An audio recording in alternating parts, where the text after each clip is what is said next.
termasuk tarik nafas kayak gitu tuh sebenarnya mungkin banyak orang yang menyepelekan sih gitu. Terus masa dengan cuma tarik betul. nafas aja bisa?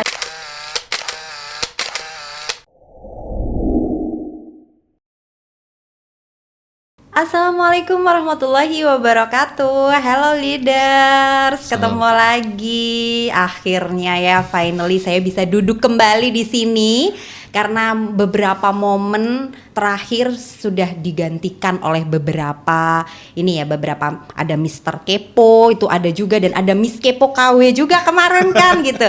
Jadi di sini I'm back gitu. Saya kembali lagi menduduki kursi ini gitu ya. Baik sobat GPS, kali ini spesial juga karena tamu yang satu ini mungkin bagi para alumni udah nggak asing pasti kan. Pasti wajah-wajah si beliau ini sudah pasti tidak asing lagi gitu ya. Karena kita kedatangan tamu juga spesial dari jauh loh gengs. Jauh banget ini dari Jember, negara Jember ya. Oh Jember itu negara ya? Jember dari negara belahan ya, dunia Jember gitu ya, belahan yang lain ini, belahan dunia yang lain. Dibela-belain untuk hadir di sini supaya bisa menemani sobat GPS yang ada di sana. Langsung saja kita sambut tamu podcast kita hari ini, Coach Novan Yudhistira. Yeay! Halo teman-teman semua. Assalamualaikum. Waalaikumsalam. Gimana Mas Novan? Asik. Miss Kepo, tapi kalem banget Miss Kepo gitu gengs, gitu. Beda emang beda sih. Di luar podcast ini beda ya? Oh beda. Beda cerita lagi. Okay. Gitu ya. Gimana kabarnya? Baik. Alhamdulillah lumayan. Perjalanan dari Jember ke sini gimana nih? Tadi pas belahan dunia lain loh ini. Belahan dunia lain. Jauh banget loh ini. Gitu. Jauh banget. Jember Surabaya tuh kalau naik kereta ya hanya 4 jam sih. Itu jauh 4 jam tuh hanya ya. Kalau menurut saya jauh ya. Menurut saya jauh ya. Harus ada usaha, harus effort banget gitu untuk menuju ke sini. Semua dilakukan demi para sobat GPS semua. Jadi kita coba kepoin ya. Kita kulik-kulik ya. Rugi dong udah jauh-jauh ke sini, tapi di sini nggak diapa-apain ya. Nanti kita kulik, nanti kita cari-cari tahu gitu ya. Pokoknya di sini tuh harus siap. Kursi itu kursi panas ya. Jadi sebagai tamu podcast di sini tuh pasti di situ adalah kursi panas. Ini aku rasain dulu. Panas atau enggak? Ya kayaknya kan? Beneran panas kayaknya ya. Kan? Atau mungkin hawa-hawanya yang udah panas ya. Oke. Gini, hari ini aku pengen banget ngepoin Coach, aku manggilnya Coach Novan, Mas Novan aja kali ya. Udah terbiasa manggilnya Mas nih gitu. Teman-teman biasanya akrab manggilnya Mas Novan. Iya kan? Waktu weekly speak up biasanya kan Coach Novan ini di situ ada Coach .2 Mas Novan. Berarti kan enaknya dipanggil Mas Novan aja ya kan? Bener banget gitu. ya. Panggilannya Mas Novan. Panggilannya Mas Novan. Boleh ya? Berarti aku manggilnya Mas Novan aja. Jadi gini Mas Novan, aku tuh hari ini tuh kayak ada sebuah keresahan gitu. Jadi sebenarnya mungkin keresahan ini juga dirasakan oleh sahabat GPS yang ada di sana gitu. Jadi mereka juga merasa bahwa gini nih, impromptu public speaking. Oke. Ya kan? Impromptu public speaking itu adalah sebuah bagian lah ya gitu, bagian dari activity public speaking juga gitu. Kira-kira nih kalau menurut Mas Novan gitu, kira-kira kalau menurut Mas Novan dalam kita melakukan impromptu public speaking itu, kira-kira kalau misalnya nih, kan kita sepakat setiap kali kita akan melakukan aktivitas public speaking itu harus melalui persiapan. Oke. Persiapan itu, istilahnya persiapan itu adalah harus lah gitu ya, wajib lah. Harus dilakukan, kalau bisa tuh diusahakan 99% itu harus gitu kan dilakukan. Tetapi kadang-kadang kita tuh dihadapkan pada situasi di mana kita kadang-kadang dadakan, tidak melalui persiapan yang matang gitu. Gimana ya caranya sebagai seorang public speaker tetap bisa menampilkan atau tetap bisa dapat performa yang baik meskipun dengan tanpa persiapan. Emang bisa ya kayak gitu ya? Ya bisa. Bisa ya? Betul, bisa. Oke. Gimana tuh tips-tipsnya? Sebenarnya gini, kalau kita ngomong masalah impromptu dan kita mengatakan kita nggak punya waktu. Sebenarnya kalau pengalaman saya pribadi ya guys ya, kayaknya jarang banget kita nggak punya waktu untuk persiapan sebenarnya ya. Meskipun dadakan pun sebenarnya kita masih punya waktu yang cukup untuk bisa melakukan persiapan. Meskipun itu waktunya singkat. Okay. Kadang hanya dalam hitungan waktu menit gitu ya. Tapi menurut pengalamanku pribadi nih ya, itu jarang banget kok kita nggak dapat waktu untuk persiapan. minimal ya mungkin ada 1 jam, 2 jam sebelum kita tampil kita masih ada Iya, persiapan. Tapi iya, memang bagaimana jika tiba-tiba kita hadir dalam sebuah acara, tiba-tiba kita disuruh ngomong. Nah itu, Saat padahal itu juga bener gak? kita tuh merasanya tuh enggak lah ya gitu. Iya. Ternyata iya silakan. Nah itu tuh gimana tuh gitu. Kita kan udah tiba-tiba yang aduh aku nggak prepare, aku nggak. Nah, itu kan tetapi setiap orang pasti pengen dong gitu ya. Betul. Menampilkan yang performa yang baik gitu, terbaik lah gitu. Betul. Ada tipsnya berarti nih. Benar banget. Jadi Gimana? ketika kita menghadapi situasi itu sebenarnya itu bagus ya. Jadi kan Bagusnya? kebanyakan orang menghindar tuh. Silakan bicara saat ini juga gitu ya. Kebanyakan orang kan Jangan takut, saya. jangan saya, merasa Jangan nggak siap. sekarang dong. Padahal Gitu. ketika panitia atau siapapun menunjuk kita untuk tampil saat itu juga dan secara mendadak, mereka sebenarnya udah percaya dengan kita bahwa kita bisa melakukannya. Jadi Oh, kita iya. dipilih itu bukan semata-mata Dijebak gitu, bukan ya? Enggak. Tapi memang mereka udah punya frame, punya pikiran bahwa oh, misalnya saya ya, misalnya Mas Novan bisa nih. Mas Novan aja yang jadi ini sambutan gitu misalnya. Mas Novan aja yang ngomong gitu. Meskipun tanpa persiapan mereka percaya bahwa kita bisa. Nah, itu kan bagus. Berarti kan mereka Sisi, trust, percaya. Dan perlu kita sadari juga ketika kita diberi kesempatan untuk tampil, Yes. maka itu adalah kesempatan emas kan? Iya, betul. Banyak orang yang menghindar untuk tampil apalagi tanpa persiapan, padahal momen ketika kita tampil itu adalah momen kesempatan emas. Gitu. Tapi Mbak- kalau Mbak takutnya itu Miss Kepo loh. ya, Miss Kepo. Kalau misalnya sekarang aku kasih Miss Kepo ini emas 1 kilogram. Secara cuma-cuma mau nggak? Nggak usah ditanya, nggak usah Mau? ditanya. Nggak usah Aku ditanya. udah jawab dulu aku mau gitu. Jadi aku nggak usah ditanyain. Ntar bisa lumayan. Habis ini Lebaran. Iya, oke. Oh iya bener ya. Ntar lagi Iya, kita mau Lebaran ya. iya. Jangan ke Lebaran, puasa aja belum. Ya tapi kan persiapan itu Persiapan, penting, iya, ya kan? oke. Gitu kan konsepnya. Oke, jadi Gitu intinya kan. kalau misalnya aku ngomong ngasih emas 1 kilo pasti diterima Yes, kan iya. dengan senang hati kan. Iya. Oke, sekarang dengan analogi yang sama sebenarnya momen tuh public speaking itu sama seperti dia tuh emas. Yang sayang banget kalau misalnya kita tolak atau kita nggak ngambil kesempatan itu. Jadi kita harus senang dulu. benar-benar. Cuman Kalau misalnya masalahnya kita orang- mendadak ya, kalau kita lagi mendadak disuruh tampil, Yes. kita justru harus seneng. Tapi kan kebanyakan orang nggak bisa mikir gitu juga ya, karena Betul. mereka sudah overthinking duluan, Benar. gitu loh. Ya kalau lancar, ya kalau tampilnya oke. Lah Oke. kalau enggak ya apa gitu. Maka kita perlu jalankan beberapa strategi. Nah itu. Nah. Strateginya itu apa tuh?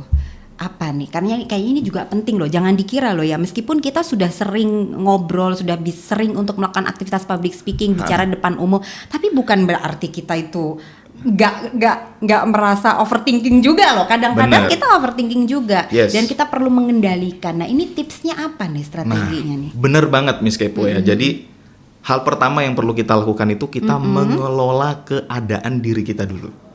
Mengelola keadaan. Iya, dari Oke. mood kita dulu. Jadi kita harus tenang dulu, kita harus senang dulu, kita harus tenang dulu. Gimana caranya? Simpelnya sih ya, kalau saya secara pribadi itu tarik nafas. Itu udah cukup bisa membantu mengurangi ketegangan. It works ya. It works. Jadi senyum aja. Silakan. Oke, ini kesempatan Mas. Senyum, tarik nafas. Oke. Oke. Lakukan beberapa kali, ya kan? Lalu kemudian kita mulai berpikir. Apa yang mau Kita harus ngomongin? sadari kita lagi ada di acara apa. Iya kan? Dan tujuan acara itu apa? Kita lagi di acara apa dan tujuan dari acara tersebut apa? Betul, karena kita bisa mulai menggali kita mau ngomong apa dari sana. Oke. Berarti sudah pernah mengalami dong pastinya yang ini. Yes. Contohnya deh, contohnya. Contoh misalnya, ya, tiba-tiba, ya, saya diminta untuk memberikan semacam sambutan, Ya, ya, sambutan di acara keluarga, misalnya arisan Iya. keluarga. Kadang-kadang itu juga malah bikin kita deg-deg loh kalau di Benar. depan keluarga sendiri. Kalau depan orang lain mungkin saja biasa, tapi Biasa. ternyata lebih sama keluarga lebih deket. Ininya malah justru kita malah lebih deg-degan ya Betul, gitu. betul. Karena kan keluarga juga udah tahu lah, wah ini sudah biasa ngomong gitu kan, udah Betul. biasa ini. Gimana tuh? Ya, kalau kita sudah ada di acara keluarga, kemudian itu arisan, kita tahu kan. Kalau Miss Kepo pernah ikut arisan nggak? Ya pernah dong, emak-emak kok nggak pernah ikut arisan bi. Kalau konteksnya arisan keluarga, tujuan arisan keluarga apa? Ya kekeluargaan aja buat happy aja sih sebetulnya. Menjalin silaturahmi? Yes, jelas. Selain menjalin silaturahmi apa? Mendekatkan yang jauh gitulah, yang selama ini nggak pernah ketemu, jarang ketemu, bisa dipertemukan lewat momen itu. Nah, gitu. itu bisa dijelasin. Terus ngomongnya ngomong apa? Ya ngomong misalnya ya, satu kita sadari dulu, oh berarti misalnya kita ngambil tema silaturahmi. Oke, setelah kita putuskan, oke temanya silaturahmi. Yes. Kedua, kita pikirkan pengalaman kita terkait tema yang mau kita obrolin. Pengalaman. Yes, karena salah satu strategi yang ampuh agar kita itu bisa lancar ngomong, kita bicarakan aja pengalaman kita. Menggali dari pengalaman sendiri ya. Pengalaman kita. Pengalaman kita sendiri. Jadi karena nggak perlu yang ribet-ribet ya. nggak perlu yang ribet-ribet. Kan pengalaman sendiri gitu. Iya. Orang mau komplain mau kayak gimana? Bener, loh. Mereka juga harus adil dong ke kita. Kita secara mendadak disuruh ngomong, disuruh tampil. Ya Terus wes, gitu. mereka berharapnya ekspektasinya tinggi gitu ya. Nah di situ kita cari aja pengalaman pribadi apa, ceritain. Itu sudah subjektif banget ya. Iya bener. Dan kalau udah bicara pengalaman pribadi, ya orang nggak bisa menilai itu benar dan salah karena itu subjektif banget pengalaman kita. Oke. Ya, dan urutan-urutan kejadiannya, kemudian kapan, terus pesan apa yang mau kita sampaikan kan subjektif menurut kita sendiri. Oke. Jadi kita pikirkan, sadari dulu di situ tujuannya apa, kita putusin temanya apa, terus kita cari ini dalam waktu singkat pengalaman kita apa nih yang bisa kita sharingkan di situ. Storytelling juga Iya, dong betul, masuk di situ berarti. Oke, jadi gitu ya, gengs. Jadi nggak perlu khawatir kalau misalnya kita disuruh dadakan tuh untuk bisa speech atau kita ya sambutan atau apalah, apalagi abis ini kan Lebaran nih. Iya. Abis ini Ramadan, puasa dulu. Biasanya suka buka bersama itu kan kadang-kadang juga kita ada momen kumpul-kumpul tuh bener, gitu. kumpul-kumpul. Terus kan nanya teman-teman lama atau apa biasanya gitu. Kamu ya yang jadi ini, kamu ya kan semuanya pada rebutan. Oh enggak gitu. Maka dari itu sekarang sudah harus memulai bahwa it's okay.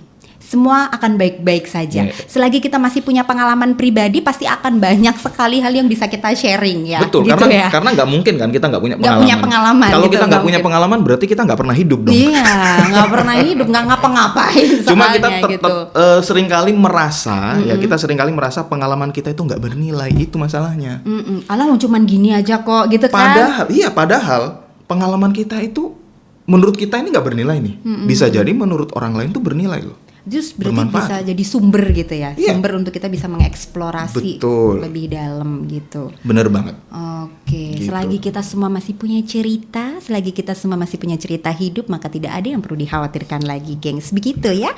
Menurut Bapak Guru Konfirmasi. Kok jadi Bapak Jadi Guru Bapak nih? Guru sih. Aduh. Soalnya bawahnya vibes-nya udah kayak Bapak Guru gitu deh ya. gitu.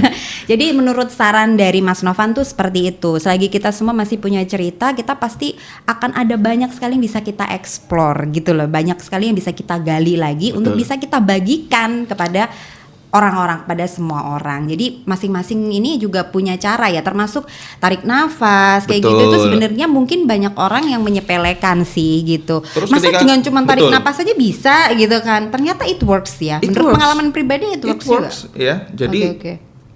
ketika kita mengatur nafas itu, bahkan ada yang mengatakan bahwa kalau kita mengatur nafas dengan baik, kita bisa menurunkan gelombang otak kita. Oh, Orang gitu. katanya seperti itu. Jadi orang panik, orang itu bisa ya.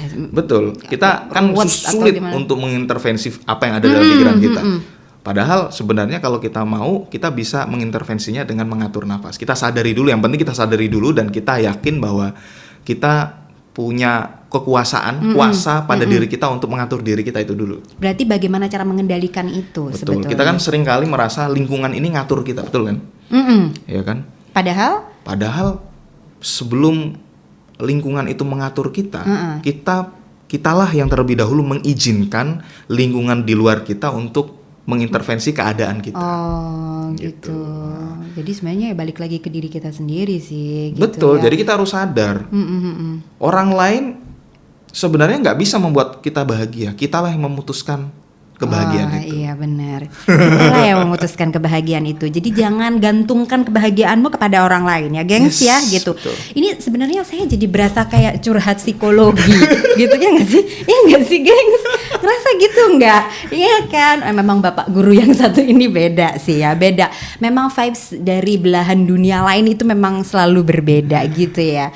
Oke, terima kasih untuk sharing-sharingnya hari ini. Terima kasih. Nanti kita bisa ketemu di lain waktu. Yang pasti semua teman-teman yang ada di sana juga pasti mau dong kalau si bapak guru yang satu ini akan menjadi tamu podcast lagi. Oke, siap. Iya kan?